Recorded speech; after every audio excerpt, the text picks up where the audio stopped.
కుడిపార్శ్వమున విజ్ఞాపన చేస్తూ ఉంటే వెళ్లే సమయంలో పరిశుద్ధాత్మ దేవుని మనకు సంచకరుగా ఉంచి వెళ్ళినాడు. ఈ పరిశుద్ధాత్మ దేవుడు ఏం చేస్తున్నాడు? మనల్ని సర్వసత్యంలోనికి నడిపిస్తా ఉన్నాడు. తండ్రి తన పని చేస్తా ఉన్నాడు, కుమారుడు తన పని చేస్తున్నాడు, పరిశుద్ధాత్మ దేవుడు తన పని జరిగిస్తా ఉన్నారు.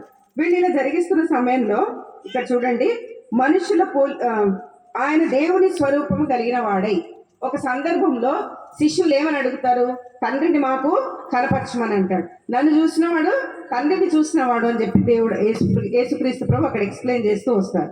అంటే ఆయనే తండ్రి, ఆయనే కుమారుడు, ఆయనే పరిశుద్ధాత్మ దేవుడు. ఈ యొక్క దేవుడు యేసుక్రీస్తు ప్రభు ఎలా ఉన్నారంట?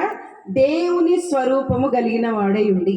ఈయన సాక్షాత్తు దేవుడు. ఆది యందు వాక్యం ఉండెను, వాక్యము దేవుని యొద్ద ఉండెను, వాక్యమే దేవుడై ఉండెను. అదే వాక్యము 14వ వచనం వచ్చేసరికి శరీరధారి అయి కృపాసత్య సంపూర్ణుడిగా మన మధ్యలో